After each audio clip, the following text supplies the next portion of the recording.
Bună ziua! Azi suntem în... Cât suntem azi, Vlad? În 17 parcă. 18 aprilie. 18. O zi splendidă. Da. Am ajuns și noi pe la Stupină un pic. Am sperat totuși că nu o să vină ploaia. Dar s-a înnorat. A fost, până ieri au fost temperaturi foarte, foarte ridicate, astfel încât la noi aici practic a explodat natura.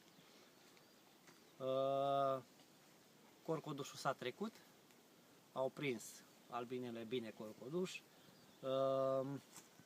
Ce mai e puțin aici, mai se scutură deja. Porumbarul e pe putere. Au început prunii. Cireșii iar sunt pe putere. Noi avem aici în zonă și o livadă de cireș destul de consistentă. Au băgat zilele astea, deci o săptămână de zile cât am avut de căldură. Au băgat, a fost foarte bine. M-am trezit cu cuiburi blocate de polen și am fost nevoit să dăm spațiu, chiar dacă nu prea se impunea, adică să zicem lărgire la o ramă ar fi fost suficient, dar datorită faptului că regele nu mai avea unde să ponteze, am lărgit ceva mai mult. Bine, și în perspectiva faptului că există puiet destul de mult în colonie, mai ales gata de eclozat. Și săptămâna asta s-au lărgit cuiburile mai mult. Așteptăm să iasă, văd că a început să iasă urzicuța asta, e gata de acum, înflorește bine. Este mai mult, aici în Stupină noi nimica toată, nu avem cantitate mai mare. Și păpădia, deci așteptăm păpădia. Și nu știu, mai vedem ce... și cireșul sălbatic, cireșelul, la fel, îl florește mai târziu. Ce am observat, salcâmul are muguri. Dacă ne uităm, salcâmul sunt niște muguri, cam așa, la 1 centimetru. Uite-l. Da, asta maxim 3 săptămâni e gata. Deci în maxim 3 săptămâni avem salcâm. Ce am reușit să mai facem săptămâna asta, chiar în sâmbăta Paștelui, un control și am reușit să facem și noi controlul ăla de mai amănunțit. Și am avut 5 stupi fără regină, a trebuit să unificăm. 5 stupi care aveau extraordinar de multă albină, toți. Dar albină bătrână, deci se observa că este albină bătrână, albină cu care a iernat. N-a fost niciun gram de puiet, altfel își trăgeau ele ceva regine de salvare. Probabil că undeva prin ianuarie am rămas fără, deci au cedat.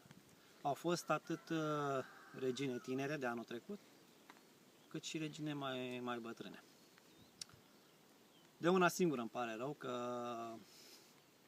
era o regină pe care o urmărisem de câțiva ani și care mă așteptam să reziste fără nicio problemă. Colonia era foarte mare. Da, asta e. Mai sunt și pierderi colaterale. Astăzi nu știu ce aș putea eu să vă arăt în Stupină, pentru că este liniște de mormânt. Cum vedeți, e atmosferă de ploaie, chiar plouă puțin așa. Eventual să desfacem un pic, să o luăm așa de la oaltă, să vedem cam cum am ajuns cu coloniile. Da, uite asta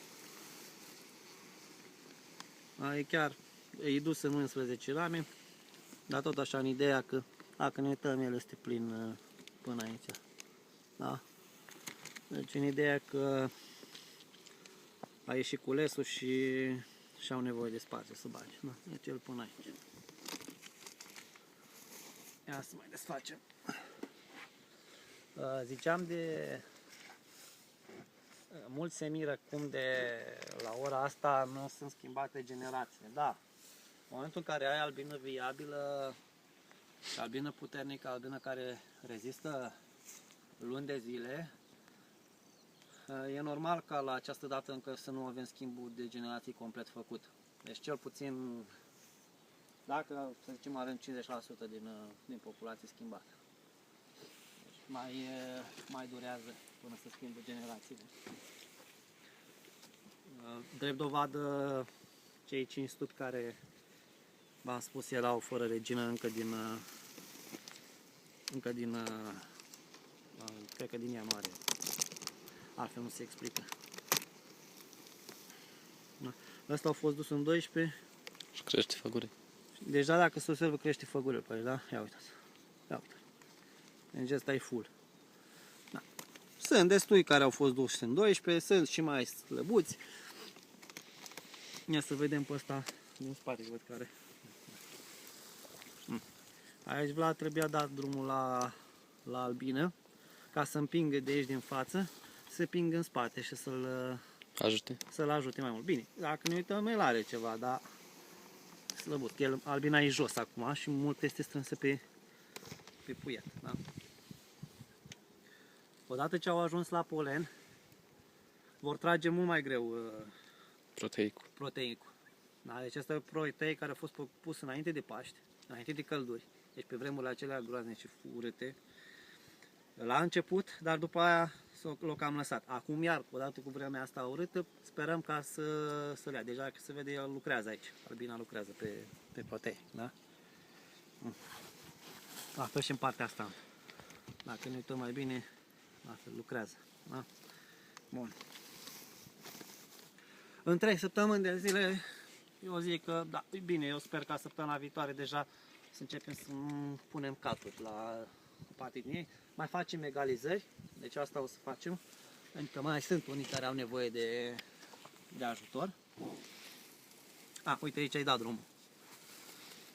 Deci, cum spuneam, eu am 2 obturatoare din astea, 2 diafragme din policarbonat și doar la una din spate, din partea din spate, a fost dată drumul să circule albina, astfel încât, dacă aici este populație prea multă în compartimentul din spate, să poată fi distribuită în față. Și invers, dacă din față este prea multă populație, poate fi distribuită în spate. Da? La fel, el e în 6 rame, dar ia uitați, până la ultima ramă, da, lucrează. Mă scuzați un pic. Da, sună telefoanele în continuu. Așa. Stai că ăsta, să punem invers ca să stea mai bine. Ia, și pe ăsta l-ai dus tot în 12? Da. Da. Probabil că mai sunt unii care nu trebuie dus chiar în 12, el tot așa a început să crească făgurea. În momentul în care crește făgurea și la el pe aici deasupra e clar că are nevoie de spațiu. Da? Asta probabil nu trebuie adus. Deși este albină dacă ne uităm, începe să urce toată sus. Ia. Dar este puiet, este foarte mult puiet care așteaptă să eclozeze. Asta nu durează o săptămână de zile și asta va fi full. Necesită cat. Folia își face treaba foarte bine, mai ales în perioadele astea sudate. Ce să vă mai arăt? Prea multe nu sunt. Astăzi aș fi vrut să intru puțin să facem egalizare. Hai să mai arătăm la 1, 2. Hai să mai arătăm. Asta e tot cu 2, nu? Da, tot așa, asta în ideea că o să treacă albina dintr-o parte în alta. Deja albina este până ia. O să ne cam să sară pe noi că e presiunea asta atmosferică.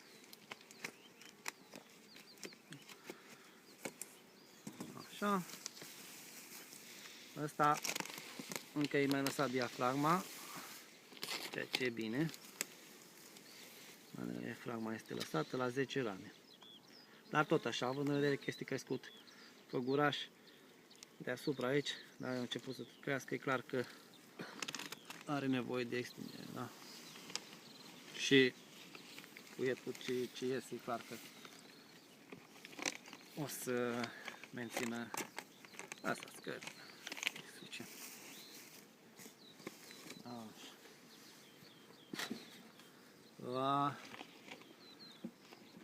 O altă observație, căldurile astea accelerate nu fac altceva decât să grăbească flora și dacă acum o săptămână noi eram în spatele celor din vest cu 2-3 săptămâni, acum suntem pe aproape. Deci ne-am apropiat poate chiar la o săptămână față de cei din vest. Deci la noi vegetația când explodează în general ia un avans foarte puternic și practic nu mai merge odată cu dezvoltarea albinei. De aceea noi pornim un pic mai din timp cu acele stimulări, încercăm să menținem niște colonii cât de cât la un grad unde populare, da, cu colorii cât de cât bune în iarnă, astfel încât să putem să atacăm culesurile timpurii, da? Să putem să le atacăm și noi să le fructificăm. Deci, cum am mai spus, noi nu avem rapiță anul ăsta, de aceea nu avem decât să așteptăm salcâmul și să sperăm să prindem o vreme bună. În rest, nu știu ce să vă mai arăt pe aici. Chiar nu mai știu. Ia uite, Evodia, până și Evodia care ăsta monomal tot așa, el cam odată salcâmul dă. Dacă a fost împins salcâmul, ia uite, mungurii de Evodia au și ieșit. Ia uitați-vă la ăsta cât e de mare aici. Acum 2 sau 3 săptămâni nu spunea problema de... Ai filmare cu el. Poftim? Ai filmare cu el. Da, păi asta știu că am filmat. Acum nu mai știu, 2-3 săptămâni. Ia uite. Au ieșit copaci. Da. Copaci de Evodia tot o să mai avem până și dincolo în partea cealaltă. Noi am plantat, o să mai plantăm și anul ăsta. În toamnă nu o să mai aducem. Da. Cam atât. Am fost rugat de către niște prieteni să le dau în primăvara asta niște familii de albine. S-au tot ținut de mine. Sperăm ca până la salcâm să reușim să, mă rog, cu siguranță să avem ce să dăm. Numai că, na, vedem. Vreau să începem mai de timp, vreau să începem transvazarea de larve, creșterea de regine, dar vremea asta nu prea ne permite și așa că iar ne ducem pe luna mai cu creștere. Ce să vă mai zic? Nici nu mai știu ce să vă mai zic. Cam atât. Plouă, vremea urâtă, se anunță vreo câteva zile urâte, asta e. Albina are, că au cules zilele astea, au băgat și ceva nectar, binișor, polen, stau liniștite, doar la apă mai trebuie să mai iasă, în rest au tot ce le trebuie. Uite aici unul din stupii care au fost unificați, da? Încă n-am cu unificare simplă, am dat fundul jos și pus ziar. Pus ceapă. Și ceapă, da, am folosit un pic de ceapă, deși mergea și fără, dar mai folosim și ceapă. Că deja s-a dus, o coborât tot ce era aici, au coborât în jos. Și aici s-au umplut de albină. Urma să scoatem, să facem, dar nu mai le lăsăm așa deocamdată, să vină vremea bună, nu mai este să deranjăm că sare albina pe noi. Cam asta e ce să vă... Ia hai să mai... curios să mă uit la ăsta, și cum am mutat săptămâna trecută, Vlad. Dacă nu mă știu eu. Da. Asta e un stup la care m-am mutat săptămâna trecută. Nu. Acum 2 săptămâni. Acum 2 sau 3 săptămâni. Și eram curios un pic să văd cum se prezintă.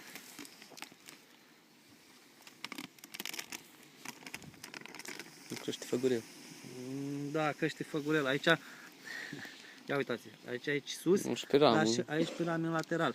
Ei, făgurelul ăsta a crescut că a fost căldură. Deci atenție, a fost căldură, asta este plină aici, dacă se uite, deja albina este plin până în capă. Da, uite, e plin de albin.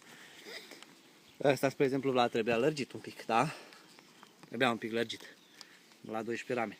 Dar îl lăsăm, cum vine căldura, acum îi dai drum. De la stupii de genul ăsta o să mai luăm rame cu puiet, câte o ramă așa de puiet și mai dăm alții care sunt un pic în spate. Însă, încă o chestie. Toți stupii care n-au ajuns la asemenea dezvoltare, indiferent că au regine tinere, sunt notați. Deci toți stupii sunt notați. Deci toți cei care în primăvară au nevoie de ajutor, de câte o ramă de puiet, da? După caz, aceștia sunt notați, iar cu prima ocazie reginele schimbate. Pentru că pe mine mă interesează foarte mult să am uniformitate în stupină și asta este de urmărit în general, în orice stupină. Să fie o uniformitate, să nu mai fiu eu nevoie să iau câte o ramă de acolo să fac egalizări între stupi. Nu. Deci toți să avem cel puțin peste 80-90%, să avem stupi care să se dezvolte singuri, fără ajutor. Aia sunt stupii care trebuie păstrați în stupină și cu care poți să faci treabă. Restul n-au ce căuta. N-au avut putere, deși ei au fost lăsați corect, pe 6, 7, 8 rame, 10, depinde. Și n-au avut puterea să se dezvolte, da? Să ajungă la nivelul corespunzător. Asta înseamnă că sunt probleme cu colonia respectivă. Da? De-a lungul anului, bineînțeles, au fost urmăriți și s-au făcut adnotări. Și cum spuneam, cu prima ocazie, reginele schimbate. N-au ce mai căuta. Cam asta este. Asta e măr. Da. Mărul mai este. Prunul am văzut că a început să dea. Cam asta este. Vă salut și vă doresc toate cele bune și să ne vedem data viitoare cu bine. Numai bine!